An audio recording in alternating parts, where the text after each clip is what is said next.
Okay, so today, it's a good day to be a Shovel Knight fan.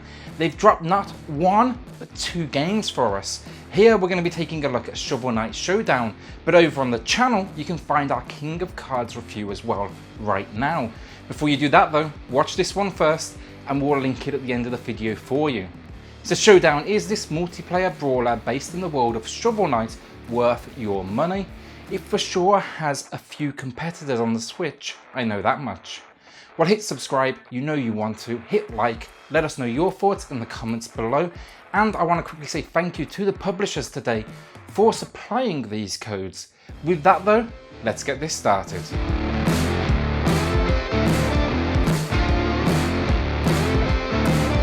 So with this review, we are going to be showing very little of the story on the request of the publishers, but we can at least tell you this.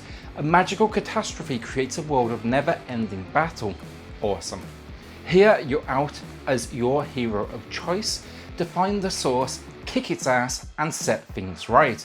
Come on, are you really here for story? But seriously, it is fun, I enjoyed it, it has everything a Shovel Knight fan wants. There's at least enough reason here to go out and fight each other. Would I have liked more? Sure, but with this one, I'm here for the combat and that's really about it.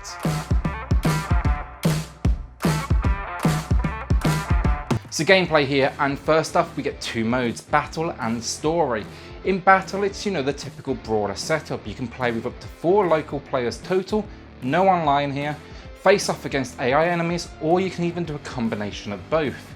Now when it comes to the battle modes, additionally you will have one of 2 play modes, either Showdown, which is pretty simple, beat everyone up until only one person stands, but then you've also got Treasure Clash. This one, you're still fighting of course, but to win you actually need to collect a certain amount of gems that spawn around the map. It's fun stuff, either mode, and I had a great time with both. Now these fights then, they take place over 29 different stages. It's a pretty impressive count for a game that's at a budget price of just $10. These 29 levels, they are pulled straight from the Shovel Knight universe. You're bound to recognise pretty much all of them, and I enjoyed every single one. Each of them added just a new twist to the brawling. They added challenge to the combat, you know, with obstacles, expect moving platforms, fish flying across the screen to start beating down your health, pits for you to fall into. There's just so much going on, and these stages, they're out to get you as much as your enemies are. Now outside of this, a couple of nice features I liked. First off, each character gets varying costumes or wardrobe. Nothing amazing, but fun all the same. And when you do choose AI opponents, you can choose how capable a fighter they are. It's a nice way to control the fun and have kind of varying abilities of players running around the map, even if you haven't actually got anyone round. The real draw here though, or at least it was for me, the story mode. Now you can play this solo or with a friend in co-op. You start with 8 characters here.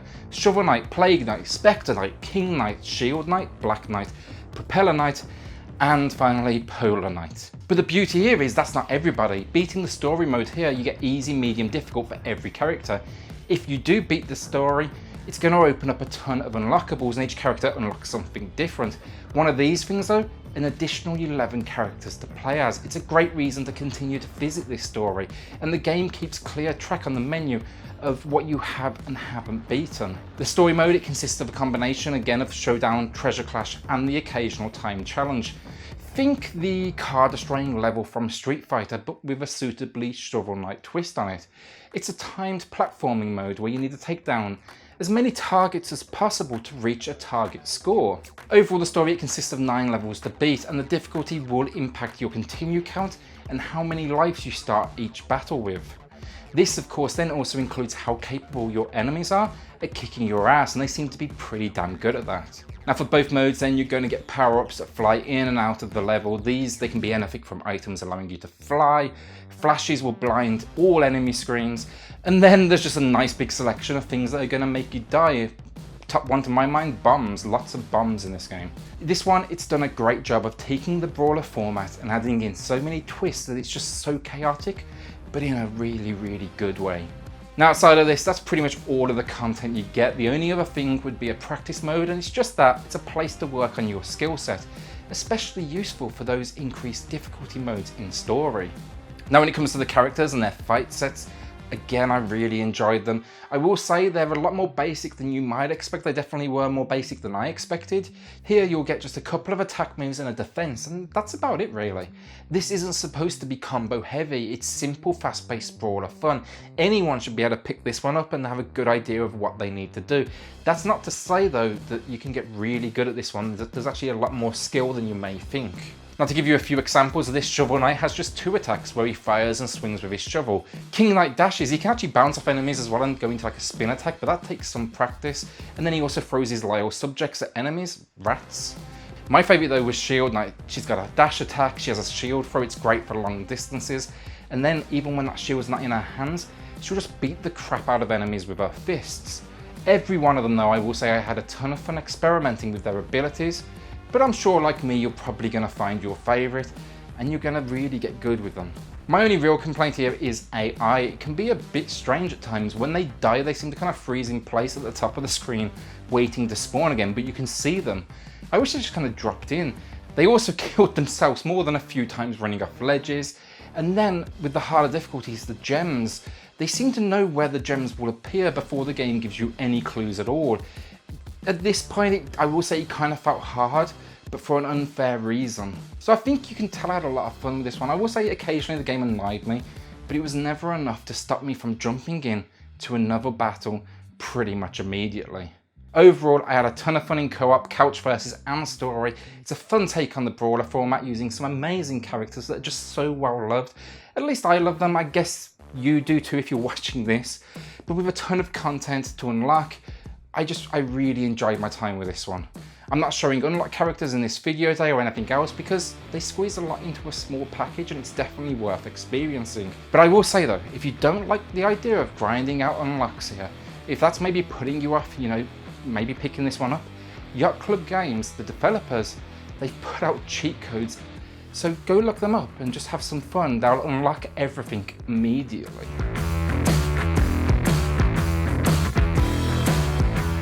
So graphics, and it's exactly what you would expect. Pixel art style before everyone was doing it, before it was cool. I love the Shovel Knight look. Characters here, they're big, they're bold, they're instantly recognizable. They're a little bit more pixelated than main story games, but I really like that. Then the levels, they go all over the place in variation. I expect, castles, indoor battles, platforms, pitfalls. They all have their own unique twist and none seem too similar to each other that I wasn't excited to see what the next one held for me. Outside of that, of course, we do get some story moments. It's very basic, as I said. These are just the typical text and 2D screen style, true to the series. I've always liked it. It's not necessarily everyone's thing though. But my favourite graphical piece here, animation in the entire game, it's the versus screen as the characters, they fly into each other. It's over the top, it's colourful, and it just got my excitement for the fight, the upcoming fight, through the roof. Okay, so when it comes to audio, go in expecting chiptune, of course. It has returning themes from the game with the necessary speed to get that, the excitement going for battle. It's nothing special, I'll say that, but I enjoyed it still. Tunes here, they're memorable without being annoying, which is always good. I enjoyed listening to them in fights, and they definitely matched the kind of chaotic battle that was going on around me. When it comes to text, expect those kind of scrolling retro sounds. They could have done a little bit more here for the attack sounds, I think, honestly. It would have been nice to be able to distinguish each character from each other during a fight. Like I said, when things do get chaotic, it's pretty easy to lose where you are. So that audio cue would be a nice way of kind of distinguishing, oh, I'm actually doing something right now. So that's it. At $9.99, I had a great time with this one, throwing some of my favourite characters from the series into the brawler world.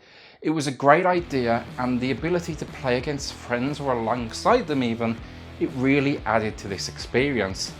This one is a party brawler. Don't go in for, depth, but going into this as, a $10 purchase, there's a ton of content here to keep you coming back over and over again.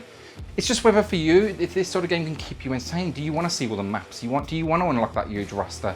Or are you going to use those cheat codes, play it for like 20 minutes, then never play it again? Unfortunately, there are a few audio issues, and the AI being a bit weird or dumb, however you want to word it, it pulls the score back slightly here for this one, but I will say this, I can easily still recommend this one. Today I'm giving Shovel Knight Showdown a great 8 out of 10. I really suggest you add this one to your collection. Thanks so much for watching. If you enjoyed this video, then consider hitting subscribe. We do release a ton of Switch reviews and news just like this. Check out the channel to see that. We do appreciate it. And we've also got the Shovel Knight King of Cards review live there already. Otherwise, hit like, leave us a comment below if you're thinking about picking this one up. And yeah, I'm going back to play more Shovel Knight Showdown. See you all on the next Gaming Eggs.